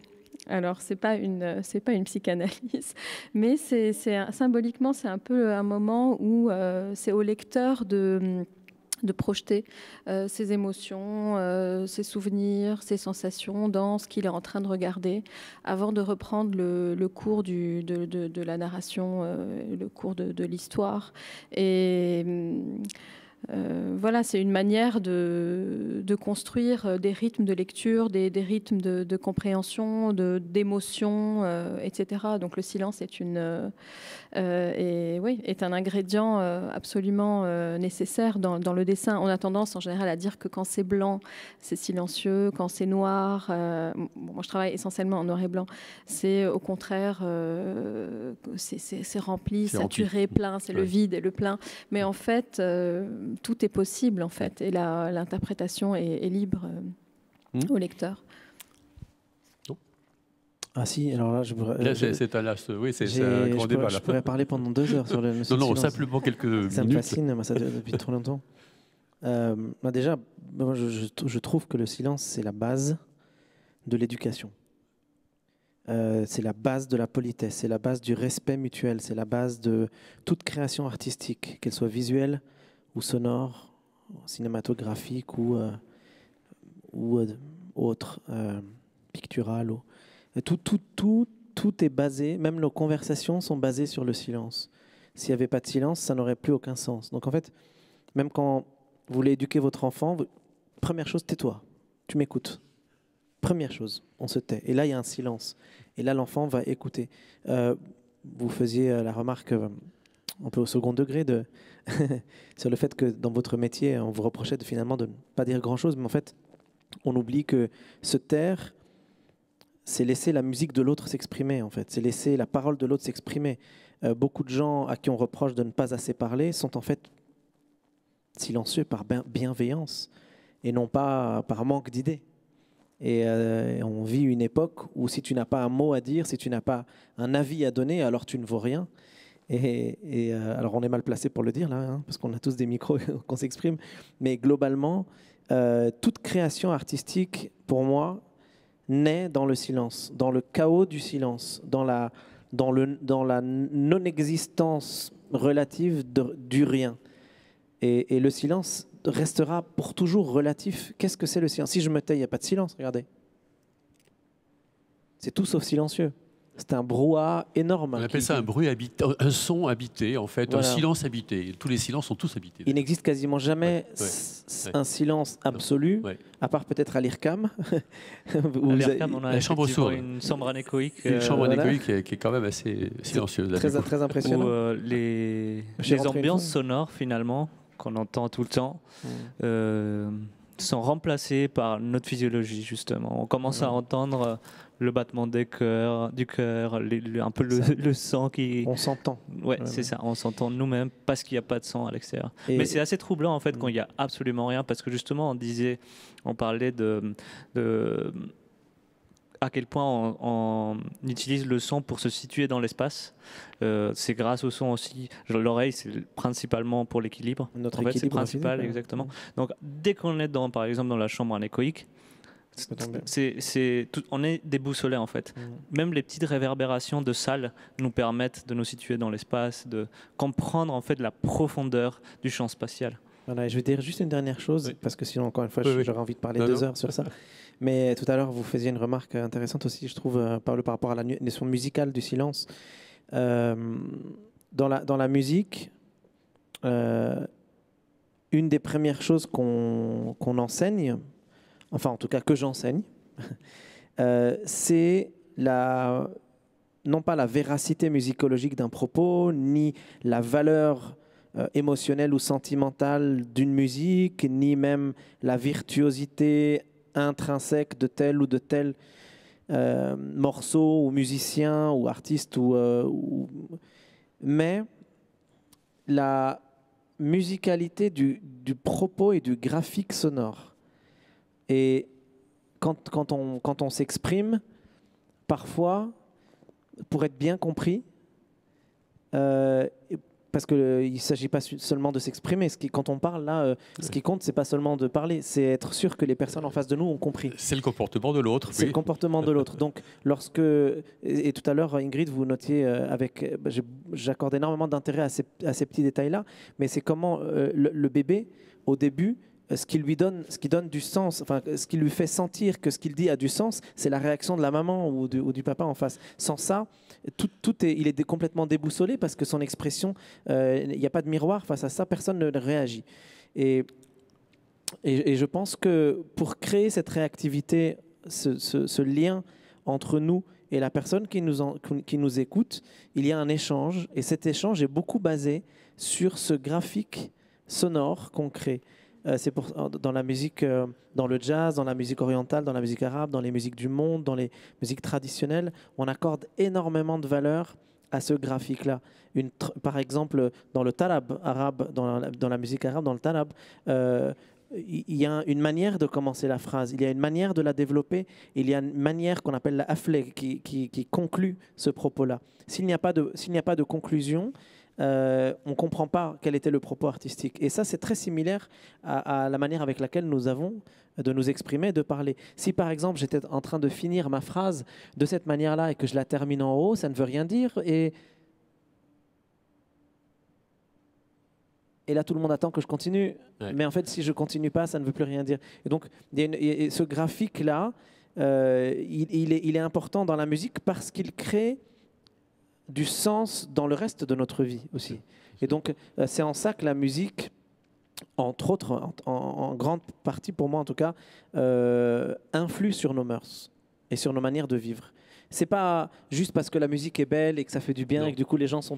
c'est l'éducation dans la musique, c'est la manière avec laquelle on s'exprime et comment on apprend à communiquer les émotions, comment on apprend à communiquer cette bienveillance relationnelle. Oui. C'est ça qui finalement génère une énergie extrêmement positive au bout du cycle.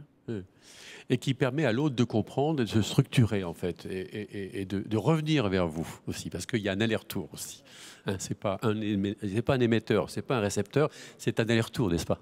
Vous vouliez dire quelque chose, Nina? En fait, oui, sur le silence, j'aurais juste voulu partager avec vous cette phrase de Georges Bataille dans un ouvrage qui s'appelle, alors étonnamment, l'érotisme, pour vous dire combien c'est important. Alors il dit... Psy qui parle. Oui, mais je crois... oui. On en a déjà... Oui, allez-y. En effet, le moment suprême est dans le silence. Et dans le silence, la conscience se dérobe. Que serions-nous sans le langage? Il nous a fait ce que nous sommes. Seul, il révèle, à la limite, le moment souverain où il n'a plus cours. Mais à la fin, celui qui parle avoue son impuissance. Intéressant. Oui, une réaction, et puis on aborde le dernier... Oui, une réaction sur le côté dynamique de la conversation, dynamique du dialogue finalement. Ouais. Ça, c'est quelque chose qu'on a commencé à étudier de façon empirique en laboratoire et on commence à avoir des résultats intéressants. Et une chose qui est extrêmement marquante et que... nous relie intimement en fait avec le sujet de cette table ronde qui est son et comportement, c'est à quel point on peut rentrer en résonance les uns avec les autres en fait. Et ces résonances en fait, elles vont se passer par différents mécanismes, mais un des mécanismes, c'est ce qu'on mentionnait juste avant, c'est les mécanismes de l'imitation en fait. Les bébés par exemple, ils apprennent à parler par imitation. C'est par l'imitation des sons qu'ils sont en train d'entendre et des caractéristiques moteurs qu'ils voient, qu'ils vont commencer à apprendre à faire des phonèmes, et ainsi de suite. Ils vont aussi apprendre à utiliser des outils grâce à l'imitation. En fait, l'imitation, c'est quelque chose de super important dans l'apprentissage. Mais c'est aussi très important dans la dynamique sociale, en fait. Et il y a beaucoup de recherches des années 80, 90, même 70 qui montrent à quel point ces caractéristiques d'imitation vont être ancrées en nous. Donc, par exemple, des personnes qui vivent très longtemps ensemble vont avoir tendance à adapter des mêmes postures, des mêmes maniérismes, etc. Et de la même façon, dans une conversation, très rapidement, on va avoir tendance à partager des gestes, à partager, par exemple, des expressions de visage, à sourire en même temps, etc. Et nous, ce qu'on a fait, c'était, on a travaillé justement sur les réactions de sourire, en fait, à la voix. Donc, ce qu'on a fait, c'est qu'on a créé un algorithme qui permet de manipuler le son d'une voix pour lui introduire ou lui enlever du sourire. Et ce qu'on a montré, c'est que quand on lui enlevait du sourire, les gens tendaient à avoir moins d'activité zygomatique. Le zygomatique, c'est le muscle qui permet de sourire. Et quand on lui mettait algorithmiquement du sourire à ces sons-là, les gens avaient tendance à générer un sourire eux-mêmes. Donc, vous voyez comment le son peut générer lui-même un comportement. Et juste pour finir sur ces caractéristiques en fait d'imitation, on a continué à étudier ça maintenant avec des aveugles congénitaux, juste là à côté à l'INJA, et on a montré en fait que même les personnes qui n'ont jamais eu d'expérience visuelle, qui n'ont jamais vu des visages en fait, ont les mêmes réactions motrices que les personnes qui expérimentent, qui vivent les sourires visuellement, qui ont appris comment ça sonne un sourire. Okay, donc ces réactions d'imitation sont très profondes. On a la capacité d'imiter très tôt. Il y a certains qui disent qu'il est aussi inné, mais ça c'est un grand débat dans lequel je ne rentrerai pas. Et juste pour finir, je voudrais souligner à quel point on est tous parfaitement synchronisés sur notre posture aussi. Ça c'est quelque chose qui est connu. Ici c'est peut-être purement anecdotique, mais dans des cas affiliatifs, on a tendance à adopter en fait les postures, les gestes, les façons, les intonations et finalement les façons de s'exprimer d'autres personnes. C'est vrai aussi que si je vous parlais en chuchotant, vous seriez amené à me répondre en chuchotant. Pas du tout. C'est intéressant ce que disait Pablo, parce que c'est de l'imitation sonore et pas visuelle. Souvent on imite quand on regarde, mais là on imite parce qu'on entend. Voilà, c'est fabuleux. Mais alors, justement, ça va nous servir de transition à la dernière partie de ce débat. C'est justement l'utilisation de ces connaissances et savoir comment justement on peut manipuler. Là, du coup, il peut y avoir précisément manipulation à partir du moment où on sait comment fonctionne justement une voix et en quoi effectivement pour des économistes ça peut être très intéressant d'amener effectivement à avoir une position, un son qui modifie justement le comportement là. Du coup, allez-y. Alors, pour donner un peu de contexte, nous, dans nos laboratoires, ce qu'on essaye de faire, c'est de comprendre comment le son peut générer des comportements. Et pour ce faire, ce qu'on fait, c'est qu'on développe des algorithmes de traitement du signal qui vont nous permettre de venir manipuler de façon paramétrique certaines caractéristiques du son. Donc, je vous ai parlé, par exemple, de l'exemple du sourire, dans lequel on va pouvoir introduire ou enlever du sourire, mais il y a plein de possibilités de manipulation. On peut par exemple changer le genre d'une voix, on peut changer sa dominance, on peut changer son âge, on peut changer tout un tas de choses. Donc on utilise en fait ces manipulations pour comprendre les mécanismes cognitifs humains qui sont générés, causés, disons, par ces caractéristiques-là. Donc, qu'est-ce qui se passe si, typiquement, une personne me parle en étant très heureuse de façon algorithmique? Est-ce que je peux voir quelles sont les conséquences de ces caractéristiques-là sur le comportement, ainsi de suite. Et on l'utilise aussi effectivement, c'est des manipulations de temps réel, donc on peut les utiliser pendant des interactions et voir si je manipule Ibrahim pour sonner pas du tout dominant, est-ce qu'il va avoir autant de temps de parole dans la table ronde que si on le manipule pour sonner extrêmement dominant, et ainsi de suite. Ah oui. Okay. Donc ça nous permet d'étudier comment le son influence le comportement de façon causale. Maintenant, effectivement, ça peut être utilisé dans plein d'autres applications.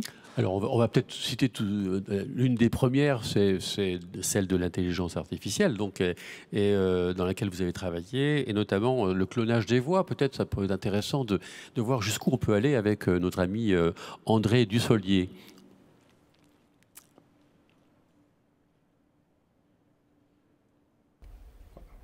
Il était une fois une petite fille de village, la plus jolie qu'on eût su voir. Sa mère en était folle, et sa mère grand plus folle encore. Ah, la machine est assez à droite quand même, parce qu'il y a des petites nuances que j'aurais pas fait moi-même. Non, c'est frappant de voir la similitude sur les phonèmes, quoi. Enfin les sons, quoi. Évidemment, on reconnaît bien la voix, quoi. C'est troublant, hein. C'est même inquiétant, enfin, avec tout ce qu'on imagine qu'on peut faire avec ça. De nombreux laboratoires de recherche se concentrent sur la synthèse de paroles à partir du texte, que l'on appelle également en anglais text-to-speech. l'IRCAM, c'est un centre de recherche sur la musique. Nous avons une large tradition de travail sur la voix, motivée à la fois par la richesse expressive de la voix et également par ses relations complexes avec la musique. Notre objectif en synthèse de la parole est de pouvoir générer une voix de synthèse qui soit le plus proche possible de la voix humaine. Et donc évidemment la notion de l'identité vocale, c'est-à-dire les éléments qui caractérisent la signature vocale d'un individu, est une question centrale dans notre travail de recherche. Pour faire la synthèse d'une personne que nous souhaitons. Merci. Et puis, je crois qu'il y avait un autre exemple, on y est, qui est intéressant sur un plan sonore également. Alors, du coup, Dussolier est complètement étonné lui-même. Peut-être vous avez vécu ce moment-là avec l'IRCAM? Non, moi, j'étais pas là. Non, pas. Mais c'est quand même assez étonnant quand même. On arrive à des... là, du coup, sur le plan éthique, là, ça pose un problème essentiel, évidemment. Oui, les résultats commencent à être assez incroyables. Et il faut savoir que pour la voix de Dussolier, c'était en 2017, 2018, je crois, la vidéo est sortie. Et à ce moment-là, on avait besoin de beaucoup d'heures d'enregistrement pour réussir à cloner une personne. Les exemples que je vais vous montrer maintenant sont issus à partir de 5 secondes d'enregistrement. Ah là là. On peut les écouter peut-être. 2020. Norsemen considered the rainbow as a bridge over which the gods passed from Earth to their home in the sky. Ça, c'est la voix originale. Take a look at these pages for Crooked Creek Drive. Ça, c'est cloné. There are several listings for gas station. Ça aussi. Ça veut dire que M. Trump pourrait être cloné sans problème, entendu, n'importe quel président pourrait être entendu dans le monde entier. Oui, très rapidement, ça va être une possibilité. Et on va réussir à cloner un peu n'importe quelle voix, mais aussi n'importe quel visage. Et même aujourd'hui déjà, si vous cherchez sur YouTube clonage de voix Barack Obama rap, il y a Barack Obama qui récite des textes de rap sur YouTube. Et donc c'est totalement une possibilité à laquelle on doit réagir. Et... Est-ce qu'on est conscient, vous savez, quand on pose la question à beaucoup de personnes sur la véracité de ce qui est entendu à la radio et ce qui est entendu à la télévision, tout le monde s'accorde à dire que les news à la radio sont beaucoup plus fidèles que les news à la télévision. C'est un principe, ça revient régulièrement. On accordait jusqu'à présent beaucoup plus donc, de crédibilité à la radio qu'à la télévision. Est-ce qu'aujourd'hui, on n'est pas en train de s'apercevoir que aussi le monde du sonore est un monde aussi totalement de tromperie aussi? Ça risque de le devenir, en tout cas. Alors, je pense que le mot tromperie, c'est déjà une interprétation. Ça peut être un outil qui n'est pas utilisé pour de la tromperie. Je pense, par exemple, vous faites le parallèle avec le monde du visuel. Et c'est très commun de mettre du maquillage avant de sortir, de se couper les cheveux, etc. Pourquoi ne peut-on pas utiliser des algorithmes pour maquiller sa voix, pour changer les caractéristiques émotionnelles intelligibles de celle-ci? C'est juste pour dire, c'est pas forcément une tromperie. Ça n'a pas que des applications de tromperie, disons. Ça peut être utilisé dans tout un tas de cadres, dans la création de contenu, par exemple à l'IRCAM, ça a été utilisé de façon artistique pour recréer la voix de Marilyn Monroe et du maréchal Pétain dans des documentaires. Et En prie, mais d'un point de vue, pour reprendre la voix en tant qu'objet psychanalytique, ça pourrait peut-être répondre à pourquoi il y aurait une différence d'éthique entre le maquillage. Alors, dans les objets repérés dans la psychanalyse, il y a la voix, il y a le regard, qui ont donc des organes, l'œil. Et quand on a aujourd'hui la reconnaissance de la rétine dans les aéroports, ou celle-là, on ne peut pas la changer, par exemple. Ça fait partie de l'identité. Et si on va suivre... J'extrapole. Si on va suivre la logique des objets psychanalytiques, si le regard est un objet et la voix est un objet, la voix serait aussi une identité intrinsèque à la personne. Se refaire le nez, c'est pas comme se changer la voix, et mettre des lentilles de couleur ne va pas changer la reconnaissance de la rétine. Donc ce n'est pas tout à... Si on va suivre les objets en psychanalyse, ce ne serait pas du même ordre éthique. Alors... Pas facile, comme... Oui, c'est assez intéressant. C'est très intéressant. Parce qu'en fait, ça demande où sont nos limites. Qu'est-ce qu'on peut manipuler, qu'est-ce qu'on ne peut pas. Est-ce qu'il y a un moment où on doit se dire, à partir de là, on ne touche plus? Est-ce que, par exemple, mes empreintes digitales, qui répondent exactement aux mêmes contraintes que vous êtes en train d'évoquer, ne peuvent pas être manipulées? Si je me coupe le doigt, je suis en train d'enfreindre quelque chose d'éthique parce que c'est quelque chose qui m'identifie, c'est un biomarqueur. Ni l'odeur corporelle. L'odeur corporelle, on peut la masquer, mais elle ne changera pas. Donc, c'est des choses qui sont intimement personnelles. Ça a toujours été comme ça, jusqu'à aujourd'hui. Aujourd'hui, ce n'est plus quelque chose de totalement personnel. L'identité de la voix, maintenant, elle peut être clonée. Et ça va peut-être faire évoluer des mentalités sur ce que ça représente.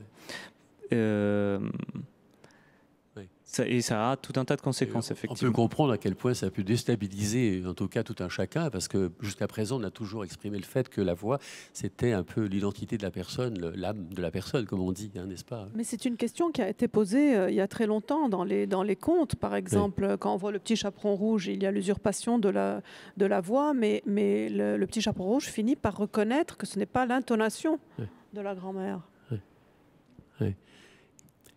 Bah, voilà. Là, dans ce cas-là, je pense qu'on ne pourra plus reconnaître. Voilà. J'ai bien peur, Zena, que ce soit un peu foutu tout ça. Il y a des algorithmes en fait, qui sont entraînés pour essayer de reconnaître ce qu'on appelle les deepfakes. Oui. Et en fait, c'est des algorithmes qui sont en concurrence avec les algorithmes qui créent les clones. Oui. Et ils avancent. Plus les clones sont bons, plus la détection de clones est meilleure. Plus la détection est meilleure, plus les clones sont bons. Donc, en gros, nous on n'y arrivera pas. Oui. Par contre, les algorithmes, peut-être qu'eux, ils y arriveront très, très loin. Il faut que l'oreille aussi s'habitue et également progresse. J'aimerais citer l'exemple du MP3, qui est un algorithme qu'on utilise beaucoup aujourd'hui en compression du signal. On prend une information sur 12. Et lorsqu'on a fait écouter ça à des ingénieurs du son de Radio France, le premier jour, ils n'ont pas senti la différence entre un son d'origine et le son MP3. Et puis le deuxième jour, ça commençait à devenir plus intéressant. Et au bout de la semaine, tout le monde était capable de sentir et d'entendre la différence, précisément. Alors, laissons un peu d'espoir, en tout cas, à notre oreille, et peut-être notre oreille peut aussi, elle aussi, évoluer. Je veux dire, il faut que nous ayons, il faut la maintenir, cette oreille, plus que jamais. Je crois qu'on doit arriver au bout de notre conversation, qui est passionnante, mais je crois qu'on doit s'arrêter là. Ibrahim, 2 mots. Est-ce que ça répond un peu à cette question qu'on s'était posée il y a quelques jours? D'abord, ça m'a fait plaisir de pouvoir échanger avec vous tous, parce que ce sont des sujets auxquels je réfléchis quotidiennement, et de pouvoir avoir l'occasion pour cette semaine du son d'évoquer tous ces sujets-là avec des profils aussi différents et d'échanger là-dessus, je trouve ça assez passionnant. Petite parenthèse sur les histoires de voix qu'on reconnaît ou qu'on ne reconnaît pas. Dans le monde de la musique, ça fait très longtemps qu'il y a des chanteurs qui ne savent pas chanter, et on pense qu'ils savent chanter grâce à Autotune et à toute la technologie. Et donc déjà, nous, on est trompés dans ce milieu-là de la musique par de nombreux artistes qui se maquillent et maquillent leur voix depuis très longtemps, et beaucoup de gens ignorent que ces gens-là ne savent pas chanter. Il suffit d'aller les voir en concert, et encore, même en concert, Autotune fonctionne derrière et donc corrige en direct, en live, leur voix. Et donc il y a beaucoup de chanteurs, peut-être Christian, vous avez des artistes comme ça que vous aimez et vous pensez qu'ils chantent bien? Eh ben non. Sachez que c'est possible. Je dirais pas de non. Il y en a un en particulier qui est très connu en France, qui chante un demi-ton, un quart de ton au-dessous de ce qu'il devrait. Et heureusement, on a des systèmes qui permettent de remonter en fait d'un quart de ton. Ou pas. Ça a du charme aussi de chanter un peu faux, et on aime ça. Il y a beaucoup de chanteurs qui chantaient pas forcément très juste et qu'on adore et qu'on aime beaucoup écouter. Et non, moi, la réflexion que ça m'amène en tout cas à une réflexion, cet échange-là, c'est qu'il y a dans le son, dans le sonore, un cadre qui doit suivre, un cadre juridique qui doit suivre et qui est très en retard aujourd'hui. Et que ce soit sur le visuel, sur tout ce qui est lié à Internet et aux technologies nouvelles, il y a un énorme retard entre la pratique et le cadre juridique qui le suit. Jusqu'à il n'y a pas encore si longtemps que ça, Internet était extrêmement ouvert et on revendiquait cette ouverture-là. Puis on est en train de découvrir au fur et à mesure avec les années les dangers, l'exposition d'Internet à des images dangereuses pour les enfants, à des propos, à des contenus, à de la désinformation, à de la mauvaise traduction, à du mensonge, à énormément de choses. On commence à comprendre le danger que représente la liberté absolue et totale et inaliénable qu'on nous a donné à travers ces réseaux-là.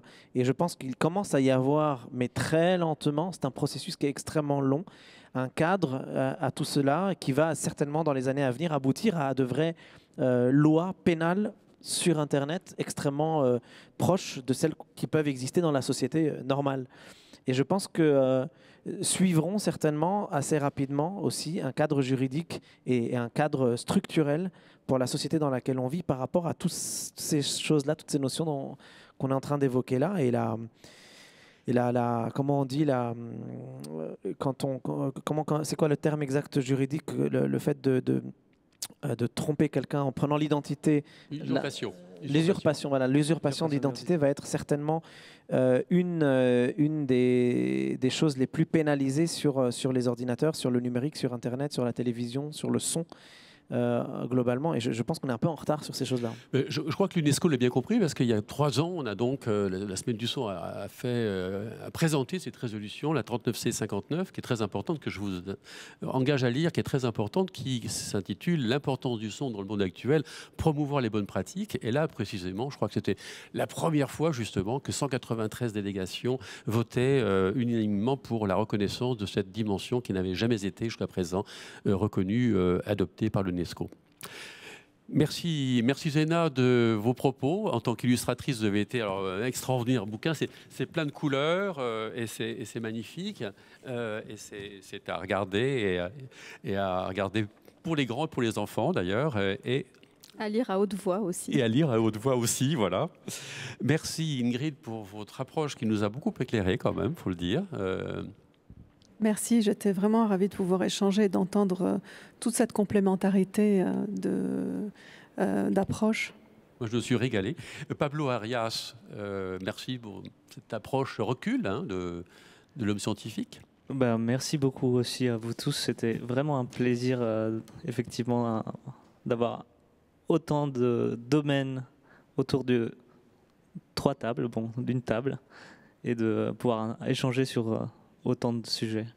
Merci Ibrahim d'avoir eu cette idée géniale d'avoir de ce débat. On se retrouve donc demain soir à 19h au ministère de la Santé, donc sur justement tout ce qui se développe aujourd'hui de plus intelligent dans le domaine de la santé pour que nos oreilles soient préservées coûte que coûte. À demain 19h.